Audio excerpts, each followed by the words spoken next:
में से भी पहला लक्षण गोशु भक्ति दृढ़ा यश, जिसकी गाय में दृढ़ भक्ति हो उसी को हिंदू कहा जाता है। शंकराचार्य भगवान की जय। दृढ़ भक्ति माने जो गाय का अपमान देख ना सके। हमारे मन में जिसके प्रति भक्ति होती है उसका असम्मान हम नहीं देख पाते, हमको पीड़ा होने लगती है। गाय का अपमान हो रहा हो, गाय कष्ट में हो, उसको जो देख सके उसको जान लेना चाहिए कि मेरे अंदर हिंदू तो समाप्त हो गए, अब मैं हिंदू नहीं रहा। जो हिंदू होगा वो गाय के सम्मान के साथ समझौता नहीं कर सकता। गाय का सम्मान उसके लिए सर्वोपरि है। आपने छत्रपति शिवाजी का नाम सुना। ये शिवाजी छोटे राजा के लड़के थे, कोई बहुत बड़े राजा के लड़के नहीं थे, सामान्य, लेकिन छत्रपति बने। शिवाजी कैसे बने? अगर आप इतिहास निकाल करके पढ़ेंगे तो पता चलेगा कि छोटी सी उम्र थी शिवाजी की और वो बाजार में चले जा रहे थे। बचपन से ही कमर में तलवार जरूर लटकाए रहते थे और तलवार बाजी सीखते थे। और बाजार में एक कसाई गौ माता को लेकर के बांध करके खींच करके ले जा रहा था और गाय जाना नहीं चाहती थी। गाय पीछे की तरफ जाती थी और वो बलपूर्वक खींचता था, लेकिन वो राजा का व्यक्ति था, इसीलिए उसको कोई कुछ बोल नहीं पा रहा था। जितने हिंदू थे बाजार में सब अपनी अपनी दुकान में खड़े होकर के देख रहे थे। अच्छा तो नहीं लग रहा था किसी को, लेकिन बोलने की हिम्मत किसी में नहीं। बड़ी बाजार में शिवाजी उसी रास्ते से आते थे, छोटी सी उम्र की उनकी। उन्होंने देखा कि गाय को खींच करके गला दबाते हुए लेकर के जा रहा है। उनसे सहा नहीं गया, आगे गए, कहा छोड़ दे गाय को। अब वो तो राजा का व्यक्ति था, वो गाय को माने, वो भी एक बच्चे से। उसने कहा हट, तू क्या मुझे रोकेगा? और फिर ज्यादा और बल लगा करके खींचने लगा। शिवाजी से सहा नहीं गया। शिवाजी ने अपने कमर की म्यान में से तलवार निकाली और गला काट लिया। वीर शिवाजी महाराज की जय। कसाई का गला कट करके गिर गया, गाय छूट गई, आवाज लगाती हुई भागी, निर्भय होकर के घूमने लगी। थोड़ी देर में शिवाजी हो गए, गौ रक्षा से हुए शिवाजी। शिवाजी ने अगर ये गौ रक्षा के लिए भावना ना दिखाई होती तो हिंदुओं के हृदय में उनके लिए स्वीकृति नहीं हो सकती। बहुत सारी दूसरी अड़चने भी थी, लेकिन सब अड़चने पार करके शिवाजी छत्रपति शिवाजी हुए और उन्होंने अपने राज्य का नाम रखा गौ ब्राह्मण हिंदू पद पातशाही। गौ ब्राह्मण और हिंदू के लिए राज्य की स्थापना, और इसीलिए उनको गौ ब्राह्मण हिंदू प्रतिपालक की पदवी दी गई। कोई हिंदू होगा वो अपने इष्ट का अवमान नहीं सहन कर सकता। कहीं न कहीं हमारा हिंदुत्व कमजोर हो रहा है। मानना पड़ेगा अपने को कि हम इतनी बड़ी संख्या में यहां रहते हैं। 100 करोड़ अभी बात करी गई कि 100 करोड़ सनातन धर्मी हैं, और 100 करोड़ सनातन धर्मियों के देश में 100 करोड़ सनातन धर्मियों की मां मारी जा रही है, काटी जा रही है, और मारी काटी ही नहीं जा रही है, गोटी गोटी करके बेची जा रही है। पता नहीं आप हिंदी ठीक से समझ पा रहे हैं कि नहीं समझ पा रहे हैं? समझ रहे हैं सर, समझ रहे हैं ना? काट करके छोटा छोटा टुकड़ा पीस बना करके उसको पैकेट में रखा जाता है और फिर उसके लेबल लगा करके विदेश में खाने के लिए बेचा जाता है, और विदेशी हमको पैसा देते हैं डॉलर, और भारत की सरकार खुश होती है कि हम बहुत कमाई कर रहे हैं। क्या ये सही है? बिल्कुल। अच्छा, सही नहीं है। ऐसा आप कह रहे हो, लेकिन वोट देके सरकार किसने बनाया? ये जो सरकार बनी है जिसके लिए आप कह रहे हो कि ये सही नहीं है, गाय का मांस बेच रही है, उस सरकार को बनाया किसने? हम ही तो बने। बताओ। ये बात तो आप लोगों ने बनाया है। आप लोगों की बनाई सरकार गाय को काट करके बेच रही है। बताओ, उसके पाप के भागीदार आप हो कि नहीं हो? यही बात समझाने के लिए हम गौ प्रतिष्ठा बिल लेकर के निकले हुए हैं। हिंदुओं को जितनी जल्दी ये बात समझ में आ जाए उतनी जल्दी गौ माता की प्रतिष्ठा स्थापित हो जाए। और एक बात और समझ लीजिए, गाय की क्या प्रतिष्ठा है? गाय की प्रतिष्ठा कुछ नहीं, असल में वो हमारा प्रतीक है, इसलिए हमारी प्रतिष्ठा है। गाव प्रतिष्ठा भूतानाम गाव स्वस्थेनम महत्। शास्त्र कहता है गाय जो है प्राणियों की प्रतिष्ठा है। जो तिरंगा झंडा है भारत का, उसकी क्या प्रतिष्ठा है? उसकी कोई प्रतिष्ठा है? वो तो कपड़े का टुकड़ा है। बहुत सारे कपड़े होते हैं, उसी में से कपड़ा है, उसी को काट करके सिल दिया, हो गया। उसकी कोई प्रतिष्ठा नहीं है। लेकिन भारत के लोगों ने मिलकर के जब ये घोषणा कर दी कि ये हमारा प्रतीक है, जिस दिन उन्होंने घोषणा कर दी कि ये तिरंगा हमारा प्रतीक होगा, उसी दिन से हर भारतीय की प्रतिष्ठा हो गया कि नहीं हो गया? अगर आज हम उस झंडे को बदल दें कि नहीं 3 रंग नहीं 5 रंग का झंडा हमारा होगा, तो फिर तिरंगे के अपमान से आपको व्यथा होगी? तब तिरंगे के अपमान से आपको पीड़ा नहीं होगी। क्यों? क्योंकि आपकी प्रतिष्ठा वो नहीं रही, आपका प्रतीक नहीं रहा। तो जो वस्तु जिसका प्रतीक होती है उसी व्यक्ति की वो प्रतिष्ठा होती है। हमारी माँ हमारा प्रतीक है, हमारे पिता हमारे प्रतीक हैं। इसीलिए जब हमारे माता पिता के कोई अवमान करता है तो हमसे नहीं रहा जाता।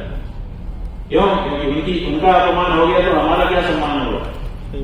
इसलिए उनका सम्मान हो तो हमारा भी होगा। उसी तरह से गाय हमारी परंपरा का प्रतीक है, गाय हिंदू मात्र का प्रतीक है। इसलिए गाय की प्रतिष्ठा हर हिंदू की प्रतिष्ठा है, और गाय की अप्रतिष्ठा हर हिंदू की अप्रतिष्ठा है। जहां तक गाय के लाभ और हानि की बात, कि गाय से कितना फायदा होगा, कितनी घाटा होगा, ये बताओ।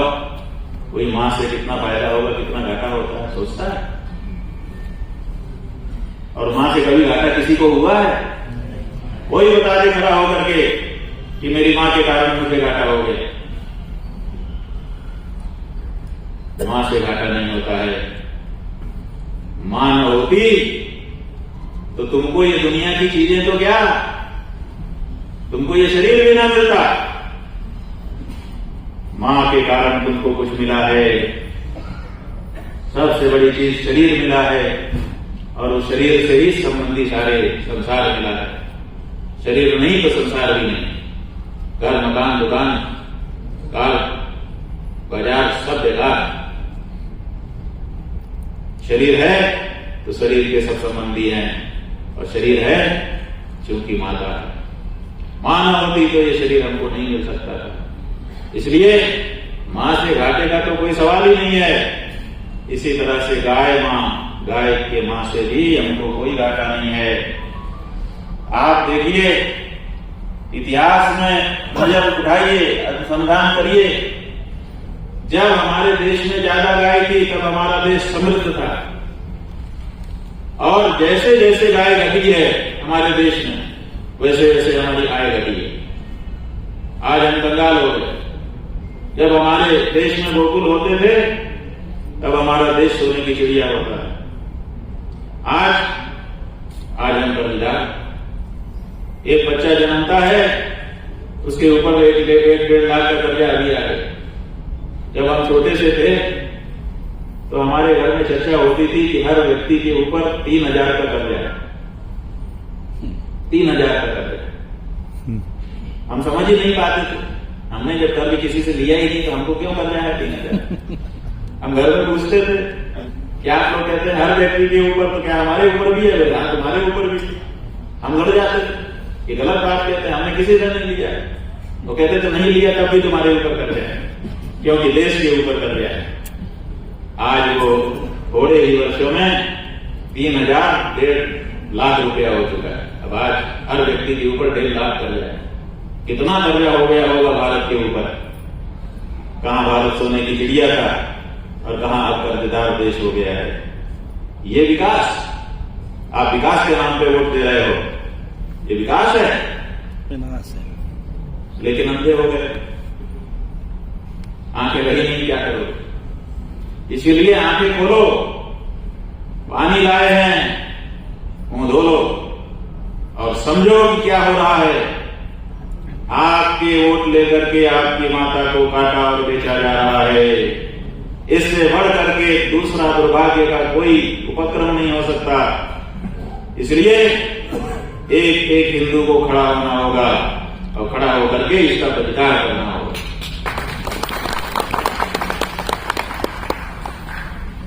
गाय केवल दूध देने की मशीन नहीं है। कुछ लोगों के मन में ये बात भी आ गई है कि गाय है तो दूध है, दूध है तो गाय है। नहीं नहीं, दूध के लिए गाय नहीं होती है। दूध तो एक उसका बाई प्रोडक्ट है, ये है तो दूध भी मिलेगा, लेकिन दूध के लिए गाय नहीं है। तो गाय से मिलता क्या है? हमारे यहां शास्त्रों में पहले से बताया गया है कि गाय क्या क्या दे सकती है, और उदाहरण भी बहुत सारे बताए गए हैं जहां गाय ने बहुत कुछ दिया है। पुराण में कथा आई है कि वशिष्ठ जी के आश्रम में विश्वामित्र अपनी सेना के साथ गए। बहुत बड़ी सेना थी उनकी। तो जब सेना के साथ विश्वामित्र जी वशिष्ठ के आश्रम में जा रहे थे तो उनके सेनापति ने कहा, महाराज एक प्रार्थना है। कहा, बोलो क्या प्रार्थना? प्रार्थना यह है कि आप 1 घंटा से ज्यादा यहां मत रुकिएगा, बस वशिष्ठ मुनि का प्रणाम करके उनसे थोड़ा उपदेश ग्रहण करके फिर चल दीजिएगा। बोले क्यों? बोले आश्रम में वशिष्ठ मुनि हैं, इनके यहाँ खाने पीने का तो कुछ होगा नहीं, तो सेना भूखी रह जाएगी। इसलिए यहां से जल्दी से दर्शन करके निकलिए ताकि हम किसी अच्छी जगह पे जा करके किसी का आतिथ्य स्वीकार करें, कम से कम सेना भूखी तो न रहे। विश्वामित्र जी ने कहा, ठीक है सेनापति, हम बहुत जल्दी निकल रहे हैं। और जब वशिष्ठ मुनि के आश्रम में गए, वशिष्ठ जी ने उनका बड़ा स्वागत सत्कार किया और कहा कि आप रुकिए। उन्होंने कहा, महाराज बस थोड़ी देर के लिए आपके पास रहूंगा, फिर जाना पड़ेगा। बोले क्यों जाना पड़ेगा? बोले अरे आश्रम में रहेंगे तो आपके ऊपर भार पड़ेगा और इतनी बड़ी हमारी सेना है, आप कहां से खिला पाएंगे, इसीलिए आज्ञा दीजिए, आप जाना चाहते हैं। वशिष्ठ जी ने कहा, अरे ऐसा मत करो, बड़ी मुश्किल से तो आप आए हो और राजा आए और उसका स्वागत सत्कार होना वो तो ठीक नहीं है। और जहां तक आपकी चिंता है सेना के भोजन की, तो उसकी चिंता मत करिए, सबको भोजन मिलेगा। कहा अच्छा ठीक है। अब वो विश्वामित्र जी रुक गए और वशिष्ठ जी ने पूरी सेना के लिए सुंदर भोजन की व्यवस्था बनाई, सबको रहने की व्यवस्था बना दी। सेना बहुत आराम से रहने लगी। दूसरा दिन आ गया, विश्वामित्र जी के पास सेनापति आए। विश्वामित्र जी ने कहा, क्यों जी चलें? कहा, महाराज 1-2 दिन और रुक जाएंगे। विश्वामित्र जी ने कहा, अरे तुम तो कल कह रहे थे कि 1 घंटे से ज्यादा यहां मत रुकिएगा, अब आप कह रहे हैं कि 1-2 दिन और यहां पर रुकिए। बोले इसलिए कह रहे हैं, पहले हमको लगा था कि शायद भोजन पानी यहां नहीं मिल पाएगा, लेकिन यहां तो आपके राज्य से भी अच्छा भोजन मिल रहा है, अच्छा व्यवहार मिल रहा है, अच्छा निवास मिल रहा है। इसलिए पूरी सेना का यही कहना है कि अगर जरूरी ना हो तो यहां कुछ दिन कैंप किया जाए। विश्वामित्र चकित रह गए। वशिष्ठ के आश्रम में इतनी बड़ी व्यवस्था, उस टैक्स से हम अपना खजाना भरते हैं, तब जाकर के कुछ व्यवस्था बना पाते हैं, और ये तो कोई टैक्स नहीं है, कोई दूसरा आमदनी का जरिया नहीं है इनके पास, फिर ये कैसे ये सब कर पा रहे हैं। तुरंत वशिष्ठ ऋषि के पास गए, कहा महाराज ये बताइए कि आप इतनी अच्छी व्यवस्था कहां से कर रहे हैं, आपकी आय का स्रोत क्या है? कहा भैया मेरी आय का कोई स्रोत नहीं।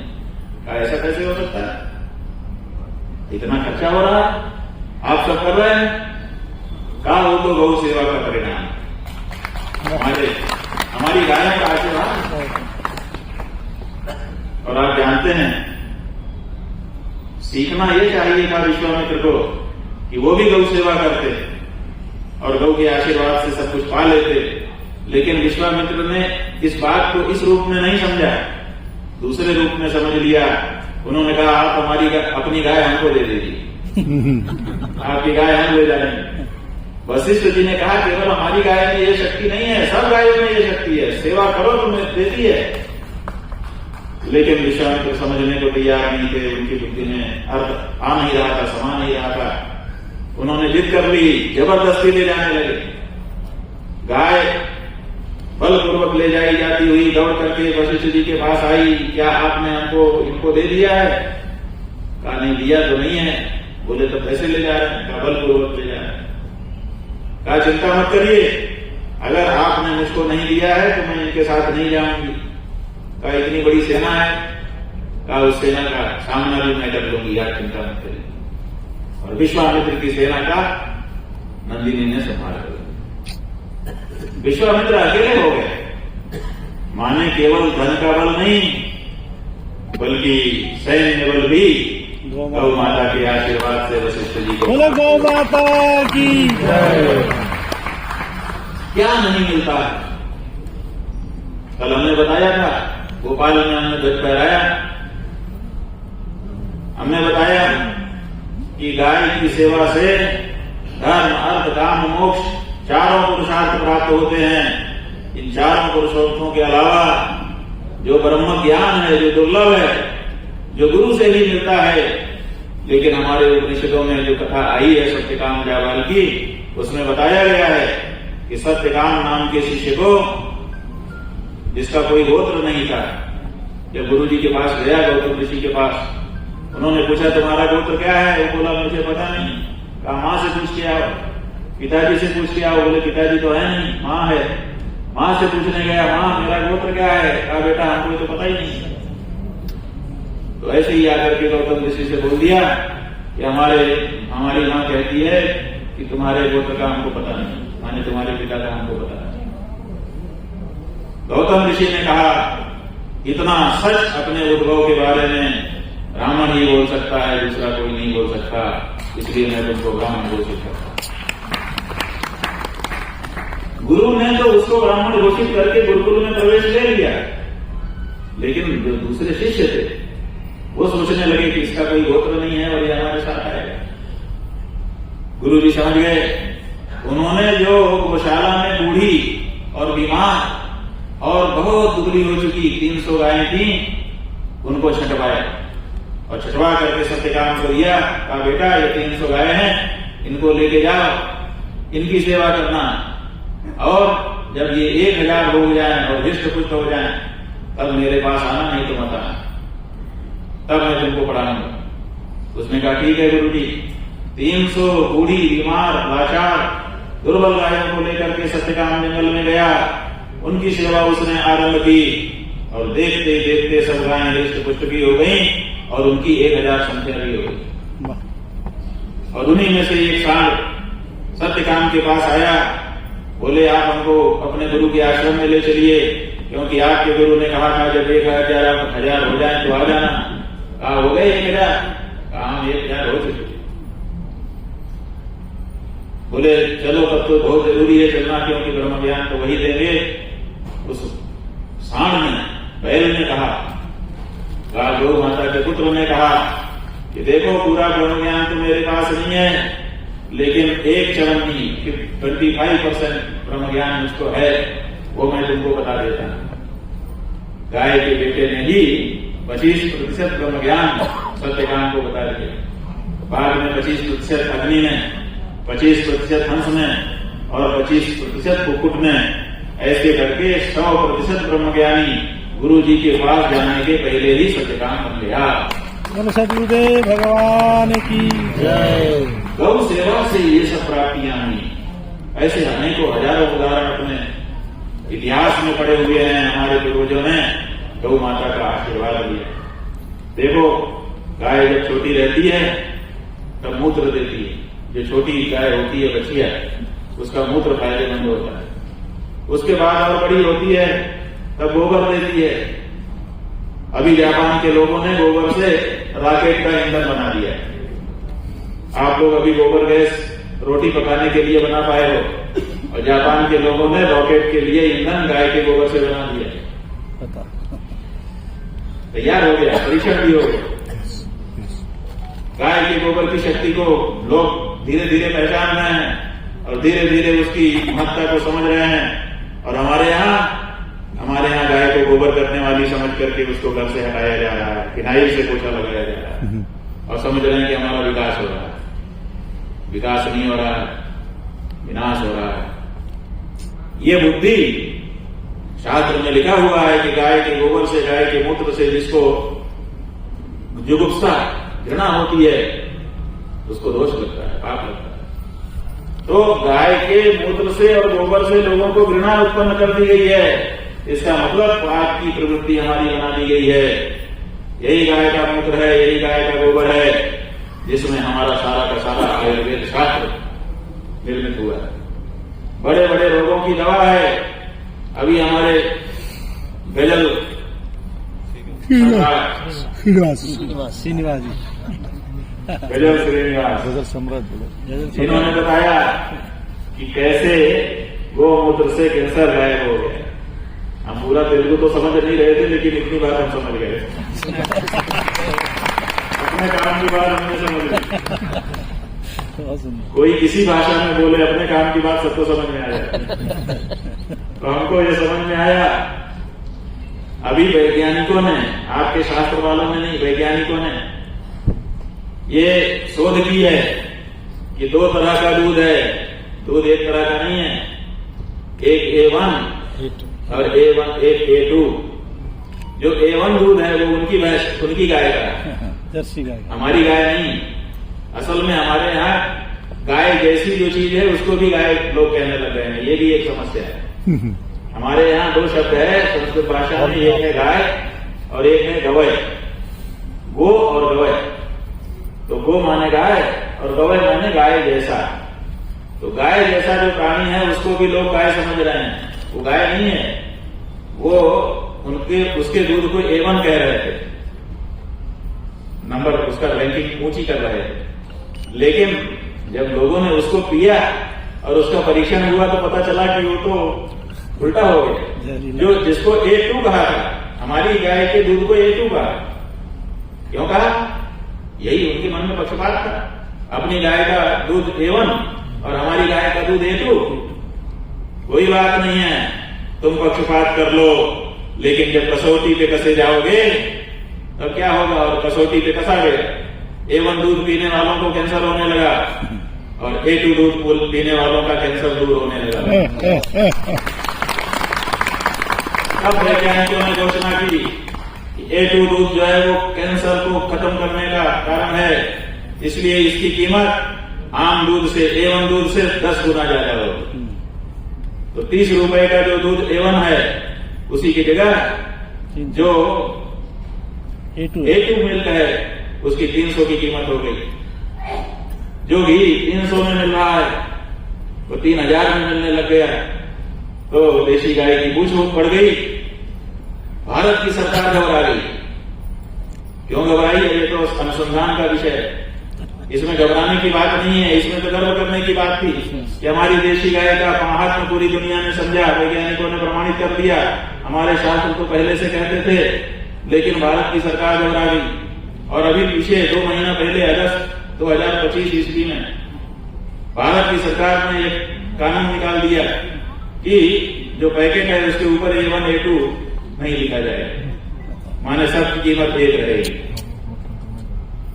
ये कुठारा था, केवल तलवार से नहीं मारा जा रहा, इस तरह से भी गाय को मारा जा रहा। तो मारा गया और बाद में लोगों ने विरोध किया, तो फिर अभी एक राहत कर दिया है, अभी रोक दिया गया है कि अभी रुक जाओ, अभी नहीं, अभी उल्लेख होगा। तो ये हमारे देशी लोगों की महत्ता है। और वो जो देशी लोग है उसी को हम लोगों ने रामा नाम दिया है।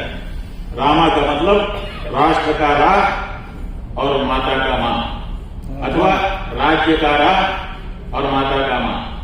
तो चाहे राज्य माता हो चाहे राष्ट्र माता हो, वो गाय रामा कहलाएगी और वही रामा गाय हमारी असली गाय है और उसी की रक्षा के लिए, उसी की प्रतिष्ठा के लिए हमारा आंदोलन है। गवय की रक्षा के लिए नहीं है, ये गाय की रक्षा के लिए है। इसलिए इस गाय की रक्षा के लिए अब सबको खड़ा होने की आवश्यकता है। हमने गौ को राष्ट्र माता घोषित करने का कहा। एक पत्रकार हमसे कल पूछने लगे परसों कि राष्ट्रपिता गांधी हैं तो राष्ट्र माता गाय को अगर कहेंगे तो गाली नहीं हो जाएगी। हमने कहा तुम्हारी मां को हम अपनी मां कह रहे हैं, बोलो गाली होगी कि नहीं होगी? अगर तुम्हारी मां को हम मां कहते हैं तो हमारे पिता की पत्नी थोड़े हो जाएगी। हम किसी की मां को, इनकी मां को, इनकी मां को अगर मां कहते हैं तो हमारे पिता की पत्नी हो जाती है। ये कहां की संस्कृति है? हम जब किसी को मां कहते हैं तो इसका मतलब होता है इसको माता के जैसा सम्मान हम दे रहे हैं। जय गौ माता। जब हम गौ को माता कहते हैं अथवा राष्ट्र माता कहते हैं तो इसका मतलब ये नहीं होता है कि वो हमारे पिता की पत्नी हो गई या राष्ट्रपिता की पत्नी हो गई। उसका मतलब होता है कि जैसा सम्मान हमारे हृदय में अपनी मां के लिए है वैसा ही सम्मान हम अपनी मां के लिए, वो माता के लिए प्रकट कर रहे हैं और पूरा राष्ट्र उसको मां के रूप में प्रकट कर रहा है। जय गौ माता। और मां का सम्मान तो हर संस्कृति में, जितने मजहब है, रिलीजन है, संप्रदाय है, वो भी मां का सम्मान करते हैं। क्या मुसलमान मां का सम्मान नहीं करता? क्या ईसाई मां का सम्मान नहीं करता? क्या बौद्ध, भाई, जैन, पारसी मां का सम्मान नहीं करते? सब मां का सम्मान करते हैं। और गाय जब दूध देती है तो देख करके देती है कि हिंदू दूध रहा है कि मुसलमान दूध रहा है कि जैन और पारसी बौद्ध भाई दूध रहा है। बोल दो, वो देती है, वो सबको बेटा मान करके दूध देती है, इसलिए वो सबकी मां है। इसीलिए हमारे वेदों में पहले ही कह दिया गाओ विश्व माता, गाय विश्व की माता। अब उस विश्व की माता को राष्ट्र माता बनाने के लिए हम सनातनियों को 100 करोड़ अपने देश में रह करके जूझना पड़ रहा है। ये दुर्भाग्य की बात है। हमारे देश की सरकारें दिखावा तो खूब करती हैं। हमारे देश के प्रधानमंत्री जी, अभी उनका वीडियो फोटो सब बाहर आया है, गाय के बच्चे को माला पहना रहे हैं फूल की, बहुत अच्छा डेकोरेटेड क्लॉथ, उससे कवर कर रहे हैं, उसको पूजा के घर में ले जाकर के उसको दिखा रहे हैं। आगे आगे चलते पीछे पीछे होकर के चल रहे हैं, जैसे बड़े के सामने कोई पीट करके नहीं चलता। कितना आदर, जैसे वो गाय का बच्चा ना हो, साक्षात परमेश्वरी हो। लेकिन वही प्रधानमंत्री जी स्लॉटर हाउस को सब्सिडी देते हैं। वही प्रधानमंत्री जी कत्ल खाने में कहते हैं मशीन पुरानी है, नहीं ले आओ, और अत्याधुनिक करो, तेजी से काटो। और वही प्रधानमंत्री जी के कार्यकाल में देश में गौमांस का निर्यात इतना बढ़ जाता है कि विश्व में 1 नंबर होने की और बढ़ जाती है, दूसरे नंबर पे आ जाता है। कौन से दृश्य को हम सच माने?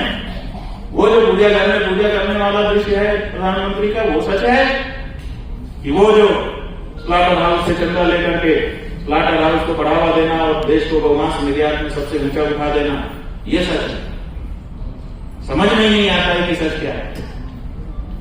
जब हम गौ प्रतिष्ठा ध्वज लेकर के सभी देश के सभी प्रदेशों में जाने के लिए निकलते हैं, तो जिन प्रदेशों में भाजपा का शासन होता है वहां पे बाकायदा पत्र लिख करके और कैबिनेट की बैठक करके हमको प्रदेश में प्रवेश से रोका जाता है और कहा जाता है पत्र में कि गाय खाना हमारी संस्कृति है।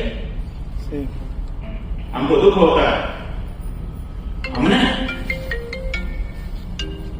हमने वोट दिया और गाय का नाम लेने पर हमारी ये दशा।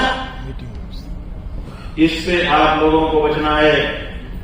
78 साल में जितनी सरकारें बनी हैं, सब सरकारों ने हमारे साथ यही किया है। इसलिए अब आपको करना क्या है? अगर आप हमको कहेंगे कि हम आपको चंदा देना चाहते हैं तो हम आपको बता दें, हमने अभी तक जब से हमने गाय का काम शुरू किया किसी से 1 रुपया चंदा नहीं मांगा, और जो दे रहा है उसको भी ले नहीं गए, कह रहे हैं रखे रहो, बताते हैं, सोचेंगे समझेंगे। हम ये नहीं चाहते हैं कि आपका शंकराचार्य इतना सब कष्ट उठाए, गौ माता के लिए खड़ा हो और आप उसको हल्के में उड़ा दो कि सारे तो चंदा का मामला। इसलिए हमने चंदा नहीं लिया, न ले रहे हैं, न आपसे मांग रहे हैं। और हम ये भी नहीं चाहते हैं कि बहुत बड़ी भीड़ इकट्ठा हो और हम लोग मार्च करें। क्यों? क्योंकि उसी में ये लोग गड़बड़ लोगों को घुसा देंगे, आग लगवा देंगे, बम फेंकवा देंगे, हमारे लोग मारे जाएंगे और ये लोग हमारे ऊपर दारा लगा देंगे कि इन्होंने गड़बड़ी की। 1966 ईस्वी में धर्म सम्राट स्वामी कृपात्री जी महाराज ने 10 लाख लोगों को बुलाया था देश में। आज तो संचार के इतने साधन हैं, उस समय इतने साधन नहीं थे, तब भी 10 लाख लोग भारत की संसद के चारों तरफ इकट्ठा हो गए थे। समझ में नहीं आ रहा था भारत के प्रधानमंत्री को कि हम क्या करें, करना कुछ नहीं था, गौ माता का सम्मान सुरक्षित करना था, एक ऑर्डिनेंस लाना था, एक बिल लाना था, एक प्रस्ताव करना था, लेकिन उनके मन में इच्छा नहीं थी, इसीलिए उन्होंने ये रास्ता नहीं अपनाया, बल्कि गोली का बारूद का रास्ता अपनाया और गोलीबारी कर दी। और जाने कितने साधु संत, महिलाएं, बच्चे, यहां तक की गायें सब मारी गई। तो हम ये भी नहीं चाहते हैं कि फिर से हमारी हिंदू जनता के साथ वही हो, कोई खतरे में ना पड़े हमारा हिंदू, किसी का पैसा बिल्कुल में खर्च ना हो आंदोलन के नाम पर। इसलिए हमने तय किया है कि हम लोग साइलेंट किलर बनेंगे। क्या साइलेंट किलर समझते हो? माने पता ही न चले। और गौ माता का हाँ, हम कसाई नहीं हैं, लेकिन अगर होना पड़ेगा तो कसाईयों के कसाई बनेंगे। है।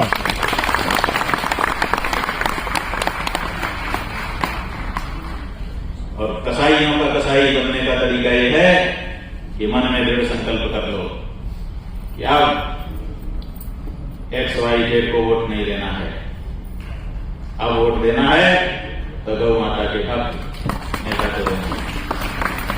गौ माता के लिए शपथ पूर्वक खुल करके उद्घोषणा करने वाले पार्टी को वोट देना है, या गौ माता के लिए खुद करके शपथ पूर्वक उद्घोषणा करने वाले प्रत्याशी को वोट देना है, बाकी किसी को वोट नहीं देना है।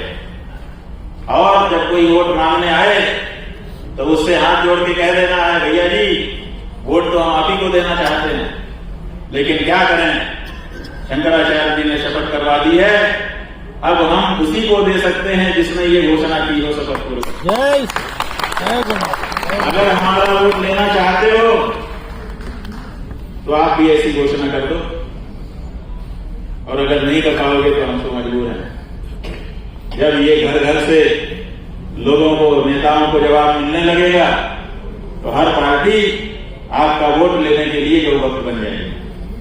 और यही तो हम चाहते हैं कि स्वार्थ से ही सही देश की हर पार्टी गौ भक्त बने, क्योंकि गौ भक्ति का मतलब है भारत की संस्कृति और सभ्यता की भक्ति, और भारत और की सभ्यता और संस्कृति की भक्ति का मतलब है भारत में भारत का पुनर्जागरण।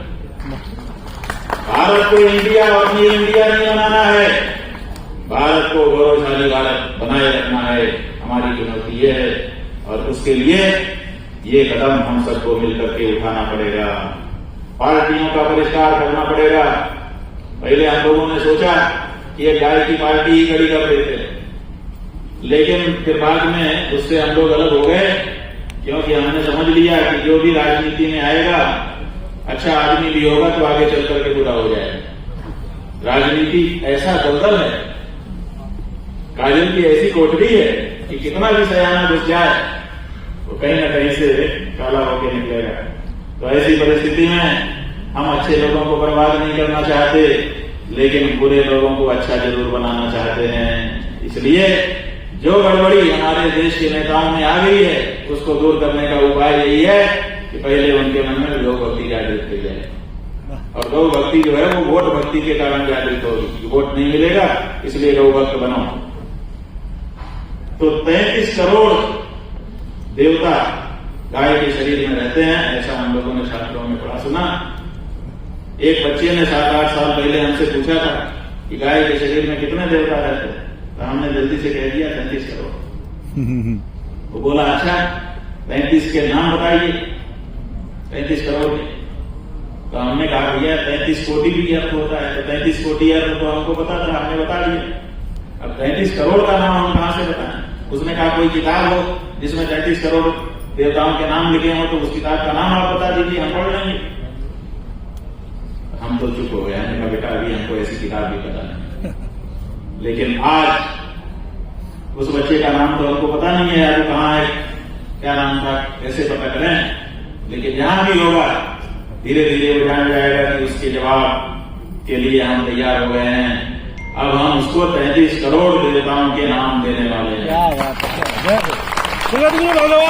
की। और वो 33 करोड़ देवता कौन होंगे? वही जो गौ माता के लिए खड़े होकर के गौ मतदाता बनेंगे, वही 33 करोड़ देवता होंगे। हम उनके नाम को दर्ज कर रहे हैं, मोबाइल में ऐप बना दिया गया है, आप उसमें चले जाइए, गौ मतदाता बनने की शपथ लीजिए और शपथ लेकर के 33 करोड़ में से एक देवता आप ही बन जाइए। क्या बात? ये 33 करोड़ लोग देश की राजनीति को और देश की धारा को बदलेंगे और फिर से भारत होकर के फिर से विश्व गुरु हो जाएगा। यही कुछ बातें हैं जो अभी हमने प्रसंगवश कही, क्योंकि समय अधिक हो गया। पत्रकार बंधु भी प्रतीक्षा कर रहे हैं। और गौ माता का महात्म्य इतना है कि अभी एक गोपालानंद नाम के महात्मा जी जो हम ही लोगों के साथ गौ माता का कार्य कर रहे हैं, वो मध्य प्रदेश में बैठ करके गौ कथा कह रहे हैं। हमारे गोपालानंद जी की गौ कथा कहते हैं, कहते ही जा रहे हैं, खत्म नहीं हो रही है। वो 1 साल का व्रत लेके बैठे हैं कि 1 साल रोज 3-4 घंटा बोलूंगा, लेकिन वो खत्म ही नहीं हो रही है। इतनी बातें अपने साहित्य में पहले से गौ माता के बारे में लिखी पड़ी गई हैं। तो गौ माता का महात्म्य तो जितना हम बताएं उतना कम है, लेकिन आपको ज्यादा बताने की बात नहीं है, क्योंकि आपके खून में गौ माता की भक्ति है, आपके संस्कार में है। थोड़े दिन में ये जो माहौल बदल गया, हमारे नेताओं ने उल्टा आपको सिखा दिया, धर्मनिरपेक्ष संविधान की बात करके आपको बरगला दिए। उसके बारे में बता करके हम रुकेंगे। बंधुओं, ये कहा जाता है कि क्या करें, संविधान ने हमारे हाथ बांध रखे हैं। ये झूठ बात। भारत के संविधान ने बिल्कुल गौरक्षा के लिए हाथ नहीं बांधे हैं किसी नेता ने। भारत के संविधान की धारा 48 साफ कहती है कि भारत संघ गौ संवर्धन करेगा। जब गौ संवर्धन करेगा तो हमको कोई कानून का और संविधान का विद्वान खड़ा होकर के बताए कि काट करके बांस बेचने से संवर्धन कैसे होता है। बताए हमको, हम समझना चाहते हैं कि तुम संविधान की शपथ लेकर के बैठे हो, गाय को काट करके बेच रहे हो, काट करके बेचने से किसी का संवर्धन कैसे होता है? होता है? नहीं होता है। कोई भी कहे तो ये संविधान के विशेषज्ञ कैसे कहते हैं? संविधान तो साफ कह रहा है कि हम गौ संवर्धन करेंगे। और इतना ही नहीं बंधुओं, हम आपको बताना चाहेंगे, ये देखिए हम अपने साथ लेके चले हैं, इसको तो आप जानते ही होंगे क्या है। ये भारत का प्रतीक चिन्ह है, ये अशोक स्तंभ है। यहां तक इसके ऊपर ये हमारे जितना हाथ हमने पकड़ लिया, इसके ऊपर जितना ये अंश है, यही भारत का राज चिन्ह है, माने भारत का प्रतीक है। राष्ट्रपति, प्रधानमंत्री, मंत्री, मुख्यमंत्री, राजपत्रित अधिकारी सब इसी का चित्र बनाते हैं अपने लेकर रहकर, और इसी से वो कि मैं भारत की तरफ से बोल रहा हूं ये सिद्ध करते हैं। ये भारत का राज चिन्ह है, प्रतीक चिन्ह है। इसको आपने अगर इस तरह से ना देखा हो तो चित्र में देखा होगा, वो भी हम दिखा देते हैं। ये देखिए, ये भारत का राज चिन्ह है। हालांकि ये अधूरा है, इसके नीचे यहां सत्यमेव जयते लिखा रहता है। वो सत्यमेव जयते मुंडकोपनिषद का वाक्य है और मुंडकोपनिषद अथर्ववेद से लिया गया है, और अथर्ववेद हमारे उत्तरायणाय ज्योतिर्मठ का वेद है। इसलिए भारत सरकार ने अगर सर्वाधिक मान्यता किसी की दी है तो ज्योतिर्मठ की दी है। इसलिए ज्योतिर्मठ के शंकराचार्य के रूप में हम ये बात कह रहे हैं। और अभी भी आज के जो प्रधानमंत्री जी हैं, जिस छोटी सी गाय की बछिया या बछड़ा बच्चे को उन्होंने दिखाया, उसका नाम क्या रखा उन्होंने? ज्योति ही क्यों रखा? ज्योति क्यों रखा? यूट्यूब ज्योतिर्मठ शंकराचार्य आंदोलन नहीं चला रहा है। ज्योति वहां से लिया, लेना पड़ेगा। दबे जवान से ही सही, जो सच बात होती है उसको कहना पड़ जाता है। ये देखिए, ये भारत का राज चिन्ह है, और इस भारत के राज चिन्ह में ये 4 शेर हैं, 3 दिख रहे हैं, एक पीछे छिप गया है, और उसके नीचे ये जो आधार है जिसके पे ऊपर ये 4 शेर खड़े हैं, इसमें 4 प्राणियों के चित्र अंकित हैं। वो 4 प्राणी में से एक सिंह है, एक हाथी है, एक घोड़ा है, और एक हमारा वृषभ है, बेटा है। 4 हैं, 2 दिख रहे हैं, 2 पीछे की तरफ छिपे हुए हैं, इसमें 4 दिखते हैं। और 4 में से 2 को प्रमुख बनाया गया, 2 पीछे कर दिया, एक बैल और एक अश्व। क्योंकि सिंह और हाथी राजा के यहाँ होता है, सिंह जंगल में होता है, इसलिए जनता से उसका ज्यादा जवाब नहीं है, इसलिए उनको पीछे कर दिया जब छाप रहे थे। 2 आगे रखा, घोड़ा और बैल। और घोड़ा और बैल माने 4 में से 2 प्रमुख हैं भारत सरकार की इस नीति नियंत्रणाओं की दृष्टि में। और इन दोनों में भी दाहिनी तरफ बैल को रखा। हमारी संस्कृति में जिसको दाहिने आसन दिया जाता है वो प्रमुख होता है। इसका मतलब है कि भारत के नीति नियंत्रणाओं की दृष्टि में वृषभ ही प्रथम चिन्ह है, भारत का प्रतीक है। आप बताइए, जिस देश के अपने स्वयं के राज चिन्ह के अंदर बैल बना हो, उस बैल को काट काट करके उसका मांस बेचना, ये कैसे संविधान सम्मत हो सकता है? इसका मतलब है कि आप अपने राज चिन्ह को काट काट करके बेच रहे हैं। ये आपका अपराध है, संवैधानिक अपराध कर रहे हो आप। और अगर हम गलत कह रहे हो तो आप अपने विद्वानों को निकालिए, हम इस पर बहस करने के लिए तैयार है। बंधुओं, इतना ही नहीं, हमारे देश में नई संसद बनी है, हालांकि जरूरत नहीं थी, लेकिन फिर भी बन गई है। उस संसद में जब हमारे देश के प्रधानमंत्री ने प्रवेश किया तो सबसे आगे आगे वो चल रहे थे। राष्ट्रपति को नहीं बुलाया कि कहीं उनके पीछे ना हमको चलना पड़ जाए प्रोटोकॉल के कारण। सब जानते हैं इस बात को। सबसे आगे हम चले, ऐसा सोच करके राष्ट्रपति को नहीं बुलाया, कोई बात नहीं, वो उनका विषय है। लेकिन अपने भी आगे उन्होंने ऐसे दोनों हाथ रख के एक छड़ी पकड़ी थी। पकड़ी थी कि नहीं पकड़ी थी? सिंगोल। वो जो सिंगोल है, वो सिंगोल आप कौन दिखाना चाहते हैं? ये चित्र है उसका। ये चित्र जो है उसी सिंगोल का है, जिसको भारत के प्रधानमंत्री यूं हाथ आगे करके लेके चल रहे थे।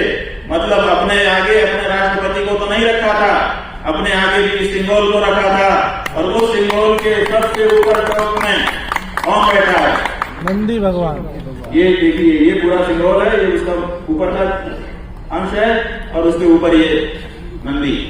और बड़े चित्र में हम ये दिखा देते हैं, ये देखिए। और वो भी नंदी कोई सामान्य नंदी नहीं है, अलंकृत नंदी है, कसीदाकारी वाला वस्त्र उसको उड़ाया गया है, हीरे जवाहरात के माले उसको पहनाए गए हैं, बड़े सम्मान के साथ उसको विराजमान किया गया है। तो जो हमारे भारत के प्रधानमंत्री के भी आगे चला, वो भी हमारा नंदी। और उस सिंगोल के सबसे टॉप में जिसको बैठाया गया अलंकृत करके सम्मान के साथ, उसी नंदी को काट काट के बेचा जा रहा है। What is this? क्या है ये?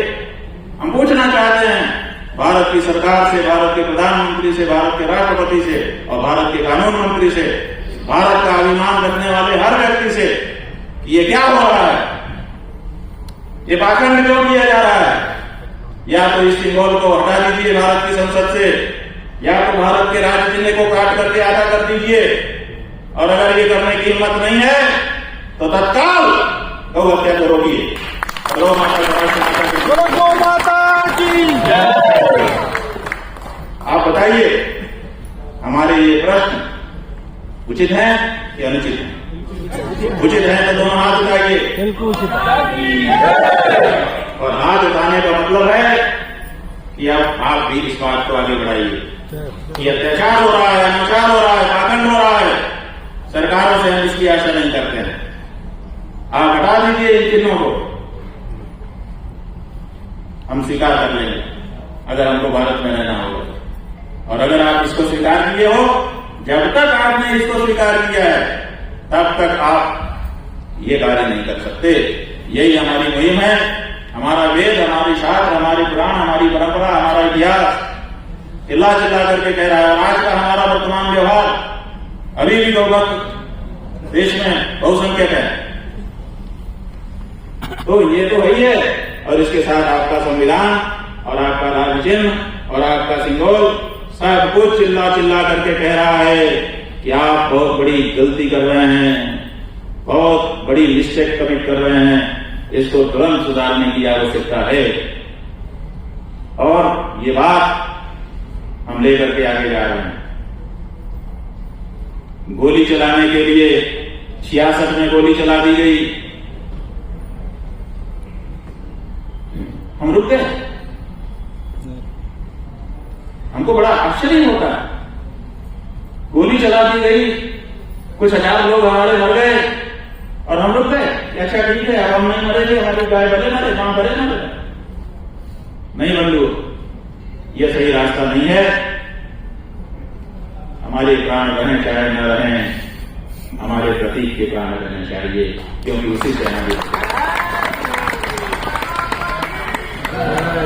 इसलिए जो भी आवश्यकता होगी वो निर्णय लिया जाएगा और चाहे कोई हो उससे लड़ा जाएगा। लेकिन जो हमारा हक है, अधिकार है, उससे हमको वंचित नहीं किया जा सकता। हम अपने अधिकार लेकर के रहेंगे और गाय की पूजा संवैधानिक रूप से करना हमारा अधिकार है। हमसे वो कोई नहीं छीन सकता। बहुसंख्या है हमारी, अपनी संख्या के बल पर अभी भी हम भारत देश में जो चाहें वो कर सकते हैं। तो हम थोड़े से दूसरे लोगों के बनावटी विरोध में अपने अधिकारों की हानि कैसे उठा सकते हैं, उसको सोचने का एक अवसर है। और इन सब बातों के माध्यम से आपके अंदर कुछ चेतना भरने के लिए कि आप भी विचार करना शुरू करें। ये यात्रा हमने आरंभ की है। कई प्रदेशों में हमको घुसने तक नहीं दिया गया। हमने बताया ना, जैसे नागालैंड, वहां भाजपा समर्थित सरकार है, उप मुख्यमंत्री भाजपा का ही है। उन्होंने कैबिनेट में प्रस्ताव पारित कर दिया कि शंकराचार्य हमारे प्रदेश में न घुसे। एक भारत का नागरिक होने के नाते क्या हमारे अधिकार नहीं थे कि हम भारत के किसी भी प्रदेश में जाएं? और एक धर्माचार्य होने के नाते क्या संविधान हमको अधिकार नहीं देता कि हम अपने धर्म का प्रचार जहां चाहें वहां करें? क्या राज्य का ये कार्य नहीं है कि वो हमारा प्रोटेक्शन करे? काहे के लिए उसके पास इतनी फौज है? इसी चीज के लिए तो है कि वो हमारी रक्षा करे, लॉ एंड ऑर्डर को मेंटेन रखे। लेकिन लॉ एंड ऑर्डर बिगाड़ने के लिए बहाना करके उन्होंने हमको रोका। हमने पूछा, हमने कहा वहां अधिकारी जो लोग आए थे, बहुत बड़ी फोर्स लगाई, लगता था कि बहुत बड़ा दो देशों का युद्ध होने वाला, हजारों मिलिट्री, हजारों पुलिस। हमने कहा ये बताओ, मुख्यमंत्री से बात कराओ, हम पूछना चाहते हैं कि लॉ एंड ऑर्डर कैसे बिगड़ रहा है उनके प्रदेश का। हमने जब नागालैंड के खिलाफ एक वाक्य बोला नहीं, आज नहीं पूरे जीवन में हमने नागालैंड के खिलाफ कोई काम किया नहीं। और अगर आपके पास कोई साक्ष्य है तो हमको दिखाइए कि ये है साक्ष्य। बोले नहीं कि ऐसा कोई साक्ष्य नहीं है हमारे पास। मतलब जब आपके पास कोई साक्ष्य है ही नहीं है, नागालैंड के खिलाफ हमने कुछ बोला ही नहीं, तो हमारे नागालैंड में आने से कैसे लॉ एंड ऑर्डर बिगड़ जाएगा? कोई जवाब नहीं है। हमने कहा जो लोग विरोध कर रहे हैं, बोले कुछ लोग विरोध कर रहे हैं। हमने कहा बुलाइए, उनसे हम बात करना चाहते हैं। उन्होंने हमारी बात समझी है कि नहीं समझी है? तो उनके पास खबर भेजी गई। पहले तो सरकार भेजना नहीं चाहती थी, खबर भेजी तो उस तरफ से बात आ गई कि शंकराचार्य जी से बात करने के लिए कोई कॉम्पिटेंट पर्सन हमारे पास नहीं है, इसलिए हम नहीं आ सकते। हमने कहा कॉम्पिटेंट पर्सन आपके पास ही नहीं है तो कॉल किसने किया कि सब लोग इकट्ठा हो जाए? जिसके कॉल पे आप लोग आए उसको भेजो। और अगर वो कॉम्पिटेंट नहीं है तो क्यों ऐसी कॉल करता है? जवाब कुछ नहीं। लेकिन क्योंकि सरकार उनकी है, हमने कहा ठीक है, अभी तो हमारा संकल्प है हर दिन नए प्रदेश में जाकर के ध्वज स्थापना करना, अभी तो हम जा रहे हैं, लेकिन खाली होकर के हम फिर आएंगे और हम जाएंगे पूरे भारत में जा करके अपने धर्म की बात करना हमारा अधिकार है और उससे हमको कोई वंचित नहीं कर सकता है। 100 करोड़ सनातन धर्मी हमारे पीछे हैं और हम अपनी बात नहीं कह रहे हैं। बताओ ये जितनी बातें कही आपके हृदय की हैं कि नहीं है? आपके हृदय की हैं तो आप उठा के बताओ। तो आपके हृदय की जब हम बात कह रहे हैं तो हमारी बात किसी एक व्यक्ति की बात नहीं है, ये पूरे समुदाय की बात है और पूरे समुदाय की बात की अनदेखी कर पाना किसी के बस की बात नहीं है। इसलिए निश्चित रूप से हम लोग सफल होंगे। एक पत्रकार ने हमसे पूछा कि आप सफल होंगे, इसकी क्या गारंटी? हमने कहा भैया वो जुमला वाली गारंटी तो हम बोलते नहीं, लेकिन हम ये इतना जरूर जानते हैं कि असफल वही व्यक्ति होता है जो अपना प्रयास सफलता के पहले ही छोड़ देता है, अन्यथा असफलता होती नहीं है। लगे रहो लगे रहो लगे रहो और एक न एक दिन काम होता ही है। हम लगे रहेंगे जब तक हमारी मां को हमारा राष्ट्रीय सम्मान नहीं मिल जाता है, तब तक विराम नहीं है। राम काज बिना बिना हो ही काम। तो जब हम इस दृढ़ता के साथ लगे रहेंगे तो आज नहीं तो कल, कल नहीं तो परसों, परसों नहीं तो परसों गंगा जी को हमारी धरती पे लाना था। 3 पीढ़ियों ने तपस्या की, तब 4थी पीढ़ी में आई। हम उसी परंपरा के व्यक्ति हैं, इतनी जल्दी हार नहीं मानते। इसलिए इस मुहिम को, इस संघर्ष को, इस आंदोलन को हम आगे बढ़ाएंगे और गौ माता को उनकी जो प्राचीन प्रतिष्ठा है वो पुनः दिलवा के, नया कुछ नहीं मांग रहे हैं, जो था वही, जिसको आपने कब्जा कर लिया है, माने कब्जा चढ़ा रहे हैं, वो दिलवा करके ही दम लेंगे। तो आपको हम ये आश्वासन भी देना चाहते हैं और उन लोगों को भी हम जवाब बताना चाहते हैं। कई लोग ये भी कहने लगे कि शंकराचार्य लोग तो अपने मठ में एयर कंडीशन कमरे में आनंद कर रहे हैं, हम तो मठ छोड़ के निकले हुए हैं भैया। कहीं गनी बना, कहीं मिट्टी चना, कहीं वो भी बना, कहीं मान मिल रहा है, कहीं अपमान मिल रहा है और दोनों को हम अमृत समझ के पी रहे हैं। आलोचना को आलू चना बना करके खा रहे हैं और आगे बढ़ते चले जा रहे हैं।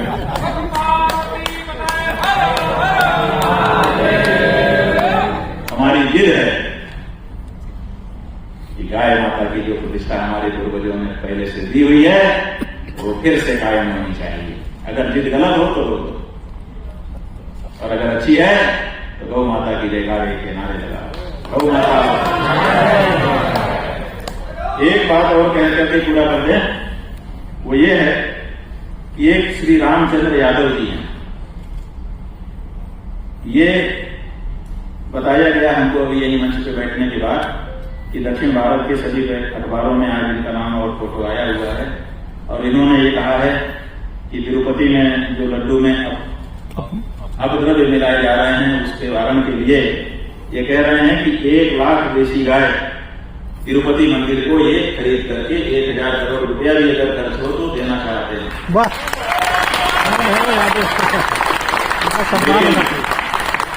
लेकिन तिरुपति वाले इतना बड़ा प्रस्ताव देने पर भी इनसे बात नहीं कर रहे। तो हमारे पास आए, तो हमने जो हमारे पास बात ले आए हमने पक्का, हमने कहा ये गलत बात है। तिरुपति मंदिर के पास पहले से 3 लाख करोड़ रुपए से ज्यादा पैसा है। वो पैसा तिरुपति मंदिर का नहीं है, वो पैसा हमारा आपका है, सनातन धर्मियों का। तिरुपति मंदिर के ट्रस्टी है ना समझे कि वो उनका पैसा है, हमने दिया है तब उनके पास है और हमने इसलिए ही दिया था कि हमारे भगवान का भाग हो, अच्छे से हो, पवित्रता से हो। तो वो 3 लाख करोड़ जिसके पास है उसके लिए 1000 करोड़ खर्च करना मूर्खता है। बिल्कुल 1 रुपया नहीं देना चाहिए।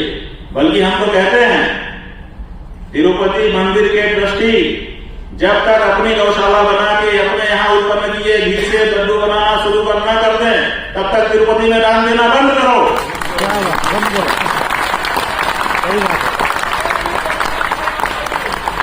हमारे दान का दुरुपयोग, दान का बहुत महात्म्य हमारे शास्त्रों में बताया है, लेकिन सत्पात्र के दान का महत्व है, कुपात्र को दान देने का महत्व नहीं है, बल्कि उल्टा है। गरुड़ पुराण में 2 श्लोक हैं। एक व्यक्ति दान करता है वो स्वर्ग में जाता है, और एक व्यक्ति दान करता है वो नरक में जाता है, और दोनों परिचित होते हैं। दोनों एक स्वर्ग में एक नरक में जाकर टेलीफोन करते हैं, भैया कहाँ हो? बोले स्वर्ग में। तुम? हाँ, तो नरक में। बोले ये कैसे हो गए? दान हमने भी दिया था, तुमने भी दिया, हमको स्वर्ग मिला, तुमको नरक का। इसलिए क्योंकि तुमने सुपात्र को दिया था इसलिए स्वर्ग मिला, और मैंने कुपात्र को दे दिया था इसलिए नरक मिला। इसलिए दान देने से पुण्य होता है, ये जो सोच रहे हैं बिल्कुल सही है, लेकिन सत्पात्र को दीजिए। सत्पात्र दानाच्च भवेत् धनाढ्य, धनाढ्य भावात् प्रकरोति पुण्यम, पुण्य प्रभावात् त्रिदिवं प्रयाति, पुनर्धनाढ्य पुनरेव दानी। और कुपात्र दानाच्च भवेत् दरिद्रः, दरिद्र भावात् प्रकरोति पापम, पाप प्रभावान् नरकं प्रयाति, पुनर्दरिद्रः पुनरेव पापी। एक बार कुपात्र को दान दे दिया तो गलत चक्र में चले जाओगे। ये कुपात्र को दान देना हो जाएगा, क्योंकि भगवान तो भगवान है, लेकिन भगवान कैसे होते हैं? ये जो सीट है ना, ये सीट का नियम ये है कि इसके ऊपर जो बैठा रहेगा उसी का अक्ष धारण कर लेती है। अच्छा व्यक्ति बैठ जाएगा तो सीट अच्छी हो जाएगी, और बुरा बैठ जाएगा तो सीट की निंदा होने लगेगी। उसी तरह से भगवान तो भगवान है, लेकिन अगर वहां के ट्रस्टी अच्छे नहीं है तो वो धन का दुरुपयोग करेंगे, जो कि कर रहे हैं। एफडी बना करके रखे हुए हैं। एफडी बनाने के लिए हमने दान दिया था, भगवान को चर्बी का भोग लगाओ और पैसा एफडी में रखो, गलत। इसलिए 3 लाख करोड़ में से निकालो, अपनी स्वयं की इतनी बड़ी गौशाला बनाओ जिसमें तुम्हारे यहाँ जितने घी की जरूरत है उतना उत्पादन होने लगे। खबरदार जो खरीद करके घी लिया और उससे भगवान का भोग बनाया। हर हर महादेव। और अगर ये सब नहीं खड़े होगे आप लोग, जिसको जो करना है करते जाओ, तब तो फिर यही सब होगा। फिर हिंदू रहने की कोई जरूरत नहीं है। आधे ईसाई तो आप लोग वैसे ही हो चुके हैं, आधे मुसलमान वैसे ही हो चुके हैं। आप लोग अब क्या कर रहे हैं? भगवान को देखे बिना माथा झुका ले रहे हैं दूर से। मुसलमान यही करते हैं, भगवान को देखे बिना माथा झुका लेते हैं। और ईसाई आपका पहनना, ओढ़ना, खाना पीना, नहाना धोना सब तो ईसाई तरीका का हो चुका है। कितना हिंदू तो रहा आपका, बस थोड़ी सी पवित्रता अभी बची हुई है। अगर उस पवित्रता को भी खो दोगे तो फिर कहीं के नहीं रह जाओगे। इसलिए ये हमारे हिंदुओं, तैयार हो जाओ, अपने हिंदुत्व को वापस लाओ, इसी में तुम्हारा गौरव है।